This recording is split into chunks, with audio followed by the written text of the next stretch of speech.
স্বাগত। দিনের প্রধান খবর আর খবরের পেছনের খবর নিয়ে পর্যালোচনামূলক অনুষ্ঠান বাংলাদেশ এখন। আপনাদের সঙ্গে আছে আমি অনিমেষ কর। আলোচনার জন্য স্টুডিওতে আছেন সাংবাদিক, অভিনেতা এবং ক্রিকেট বিশ্লেষক হাসান মাসুদ এবং দৈনিক বণিক বার্তার ক্রীড়া সম্পাদক নাজমুল হক তপন। শুরুতেই দেখে নেব গতকালের প্রধান খবরগুলো।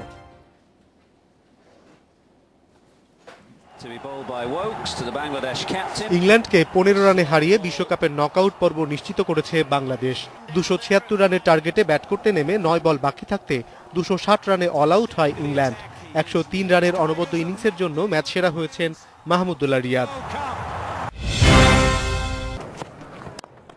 বিশ্বকাপে বাংলাদেশের হয়ে প্রথম সেঞ্চুরি করেছেন মাহমুদুল্লাহ রিয়াদ।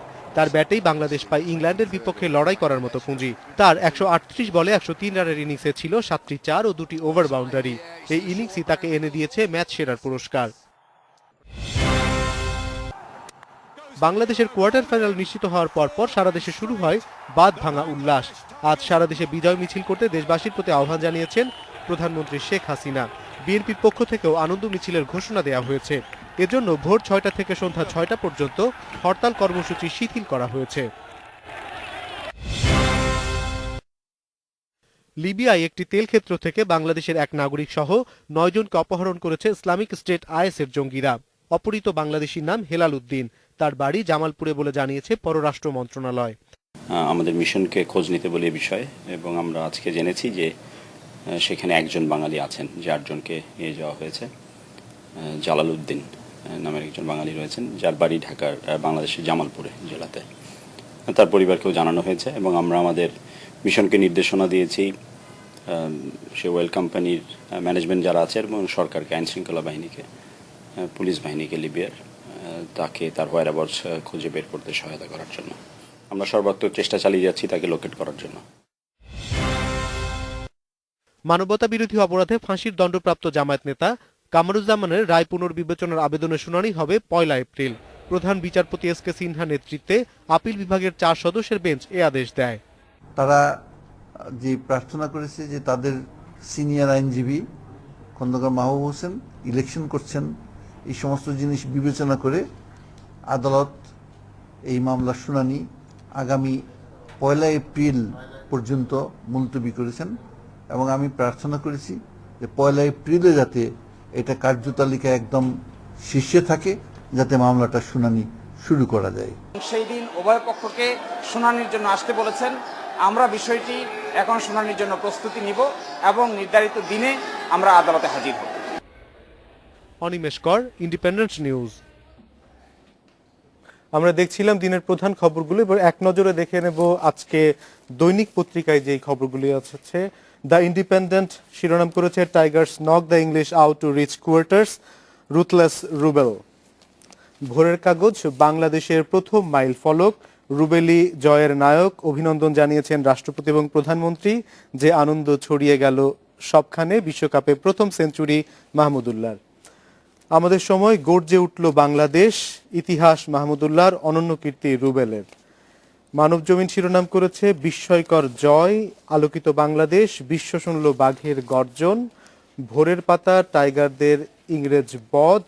মানবকণ্ঠ ইতিহাস গড়ে কোয়ার্টারে বাংলাদেশ। দৈনিক আজকালের খবর সাবাস টাইগার। আসলে আমরা যে কটি পত্রিকা দেখলাম সবকটিতে শিরোনাম করেছে ক্রিকেট। স্বভাবত এটি আসবে। আমরা কয়েকদিন ধরেই বা গত 2 মাস ধরেই যেই হতাশার খবরগুলি দেখছিলাম তার মধ্যে এই খবরটি আমাদের অনেক আশা জেগেছে।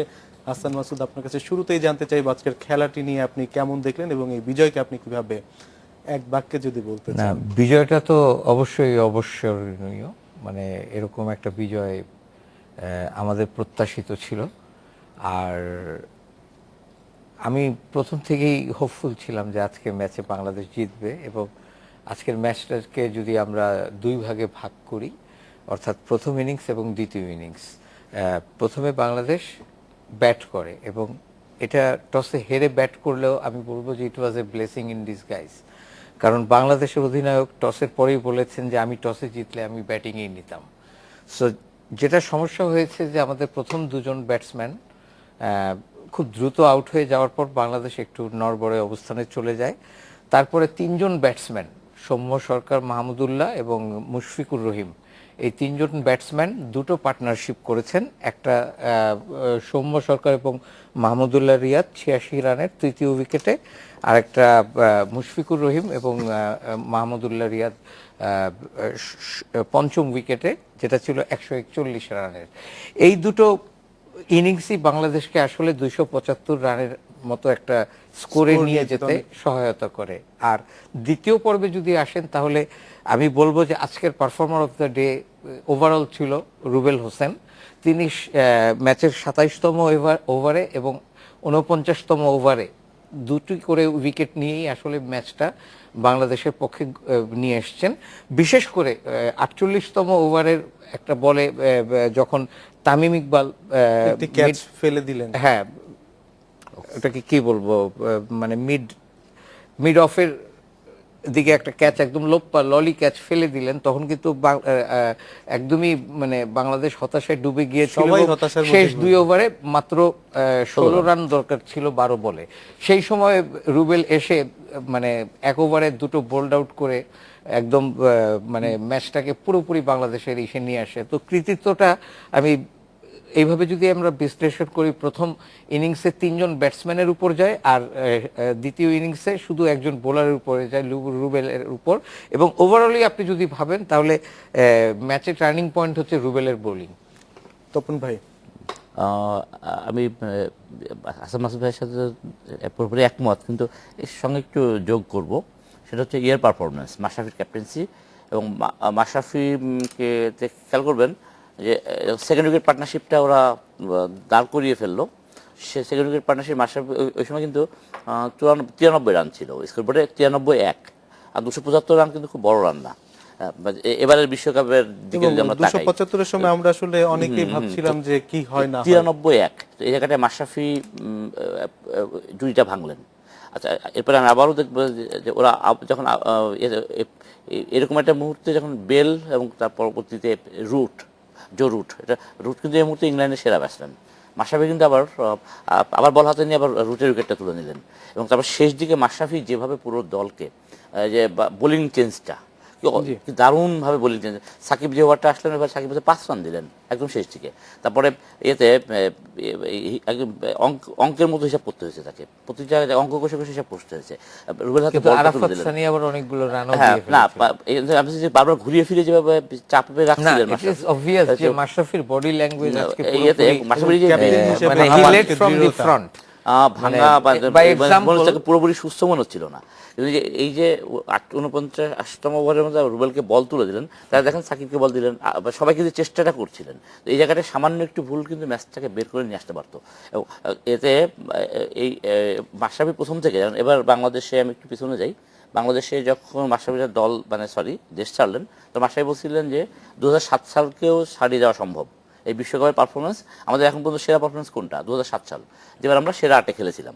তো এইটা যে এবার ইংল্যান্ডের দিকে তাকিয়ে দেখেন যে পাশে প্রথম থেকে যে কথাটা বলেছিলেন যে আমরা 2007কেও ছাড়িয়ে যাওয়া সম্ভব, মানে এবং এটা ইংল্যান্ডকে টার্গেট হবে। যে বাংলাদেশ কিন্তু যেমন রকিবুল ভাই আমাদের এখানে ওই আমাদের ম্যাগাজিনে যে একটা লেখা লিখলেন, এখানে বললেন যে আমাদের ইংল্যান্ড আমাদের টার্গেট। এবং মাশরাফি ইঙ্গিত দিয়েই গেছিলেন যে আমরা দুটো দল আছে যেটা সিরিজের বাইরের দল, সেই দুটোর সঙ্গে আরেকটা টেস্ট প্লেইং কান্ট্রিকে হারাবো। তো সেই টেস্ট প্লেইং কান্ট্রিটা ইংল্যান্ড, এবং এটা বাংলাদেশে এক ধরনের আলোচনার মধ্যেই ছিল, যে হাসান ভাই অনেকবার বলেছেন, আমরাও বিভিন্ন জায়গায় বলেছি, বা সবাই বলছেন এটা যে ইংল্যান্ড। পাশাপাশি এবার ইংল্যান্ড যেটা বলে টস হেরেও আমরা ব্যাট করার সুযোগ পেলাম, এখানে আশীর্বাদের থেকেও একটা বাস্তবতাও ছিল। কিন্তু বাস্তবতা ছিল এরকম যে ইংল্যান্ড আগের ম্যাচটা বাংলাদেশ অ্যারাউন্ড 318 চেস করলো। 320 যখন একটা দল চেস করে, এক ধরনের ইংল্যান্ড কিন্তু হিসাবের মধ্যে নিতে হয়েছে এটাকে। আর একটা বিষয়, ইংল্যান্ডের বোলাররা দেখবেন একদম ফর্মে নেই। কোনো আজকের ম্যাচের আগ পর্যন্ত ইংল্যান্ডের প্রত্যেকটা বোলারের পার ওভার রান দেখবেন যে 6-এর উপরে। তো এবং গত 5-6 দিন ধরে ওদের বোলাররা যে ফর্মে নেয়, ওদের টিম ম্যানেজমেন্টের ইচ অ্যান্ড এভরিওয়ান, ওদের ক্যাপ্টেন, ওদের কোচ, সবাই কিন্তু বলে আসছিল। তো ওরা টসে জেতার পরে বোলারদের উপর আস্থা রাখতে পারেনি।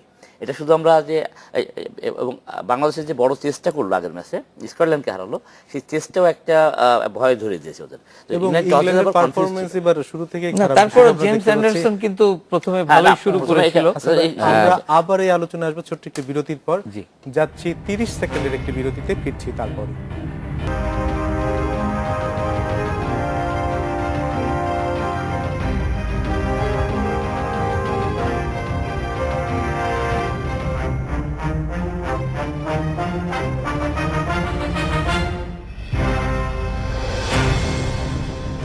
আমরা বিরতি পর ফিরে এলাম, আবার আলোচনা করছিলাম যে শুনে আপনার কাছে একটু জানতে চাই যে এই আজকের বাংলাদেশ দলের টার্নিং পয়েন্ট কি, রুবেল না মাহমুদুল্লাহ? আমার কাছে তারপরও মানে আমি তো প্রথমেই বলেছি, আবারও রিপিট করব যে আমার কাছে রুবেলের 49তম ওভারে ওই দুটি উইকেট নেওয়াটাই সবচেয়ে ম্যাচের গুরুত্বপূর্ণ অংশ বলে মনে হয়। কারণ ওই মুহূর্তে বাংলাদেশের তার আগের ওভারেই তামিম ইকবালের ক্যাচটা ড্রপ করে দেওয়াতে মরালটা কিন্তু একদম ডাউন হয়ে গিয়েছিল। সেই সময় অধিনায়ক মাশরাফি বিন মুর্তজা, তপন যে কথাটা খুব ভালোভাবে বলেছে যে আজকে খুব সামনে থেকে এক্সাম্পল দিয়ে উনি নেতৃত্ব দিয়েছেন। যদিও তার বা পায়ে বোধহয় হ্যামস্ট্রিং এর সমস্যা ছিল এবং সে যথেষ্ট স্ট্রাগল করছিলেন, কিন্তু তারপরও তিনি সামনে থেকে নিজে বোলিং করেছেন এবং ব্রেক থ্রু দিয়েছেন। এই সবকিছুই কিন্তু আসলে এবং রুবেলের ওই সেই সিদ্ধান্ত নেওয়াটা এবং তার হাতে বলটা তুলে দেওয়াটা আসলেই দ্যাট ওয়াজ ম্যাজিক্যাল, এবং that brought us the moment actually, because otherwise এই ম্যাচটা কিন্তু তখন পর্যন্ত ইভেনলি পয়েজড ছিল, যে কেউ জিতে নিতে পারত। এবং ইংল্যান্ড কিন্তু প্রথম থেকেই ম্যাচটাকে তাদের নিয়ন্ত্রণেই রেখেছিল। আমরা খালি কিছুক্ষণ পরপর নিয়মিত বিরতিতে উইকেট নিয়েছি ঠিকই, কিন্তু ওরা কিন্তু রান রেট বলেন যাই বলেন সবকিছুতে কিন্তু মোটামুটিভাবে প্রথম থেকেই একটা মানে আক্রমণাত্মক ভঙ্গিতে ছিল। ইটস গুড দ্যাট মঈন আলীকে আমরা প্রথমেই রান আউট করতে পেরেছি। দ্যাট ওয়াজ এ ব্লেস, আরেকটা আশীর্বাদ ছিল আমাদের জন্য। তারপরে আর কি বলবো, রুবেল আরও একটা উইকেট পেতে পারতো যদি বলটা লেগ স্টাম্পে পিচ না করতো। একটা এলবিডব্লিউর জোরালো আবেদন করেছে। তপন ভাই, আজকের ব্যাটিং অর্ডার বাংলাদেশ যেভাবে সাজিয়েছিল, ইমরুল কায়েসকে আজকে নিয়ে এসছে, এই বিষয়গুলো আপনি কিভাবে দেখছেন? তার আগে একটু আসাদ মাহমুদ সাথে যোগ করি আমি, এই আপনার প্রসঙ্গটা আসার আগে। এটা একটু রুবেল ওকে মানে সেন্সেশনাল একটা রোল রেখেছে, কিন্তু এটা কালেকটিভ এফোর্ট ছিল। কারণ দুটো রান আউট পাওয়া খুব, প্রথমত হচ্ছে ওপেনারকে আউট পাওয়া, ওইটাকে বলের উপর চোখ রাখতে পারেননি, বলটাকে ওয়াশ করতে পারেননি ইয়ান বেল, তো সেটা একটা রান আউট, এবং শেষ দিকে একটা গুরুত্বপূর্ণ সময় একটা রান আউট। তো এই যে দুটো রান আউট, তো এবং দেখবেন যে হচ্ছে সৌম্য সরকারের ব্যাটিং, পরবর্তীতে হচ্ছে আমাদের স্পিনাররা একদমই উইকেটে কিছু হেল্প পাচ্ছিলেন না, সে জায়গাটায় সব পেসাররা কিন্তু উইকেট পেয়েছেন 4-2-2-2 এভাবে। এটাও যে রুবেল যে ওভারে দুটো ড্রিম ডেলিভারিতে ম্যাচটাকে শেষ করে দিলেন, তারা কিন্তু তাসকিন আগের ওভারে উইকেট পেয়েছে। আমি বলবো যে একটা কালেকটিভ এফোর্ট কিন্তু সব সময়ই ছিল। তো এই উইনটা আসলে যেটা হাসান ভাই শুরুতেই বলছিলেন যে দুভাগে ভাগ করা, একটা বাংলাদেশের ইনিংসটা কিন্তু 5 রানের 2 উইকেটের পর যে জিনিসটাকে বিল্ড করে টেনে নিয়ে যাওয়া, এবং হ্যাঁ, তো এটাও কিন্তু কম ব্যাপার না। মানে এটাকে আসলে টোটাল উইনটা যে প্রথম থেকে শেষ পর্যন্ত একটা কালেক্টিভ এফোর্ট এবং এখানে দলগত একটা ব্যাপার, বিশাল কৃতিত্ব হচ্ছে মাহমুদুল্লাহর। আজকে বাংলাদেশে বিশ্বকাপে প্রথম তিনি একজন সেঞ্চুরিয়ান হিসেবে আবির্ভূত হলেন বাংলাদেশের পক্ষে। বাংলাদেশের দলের জন্য প্রথম সেঞ্চুরি হলো, এটা আসলেই আমাদের জন্য একটা গর্বের বিষয়। এই সেঞ্চুরিটা আমাদের মনে হচ্ছে যে 80-80 করে।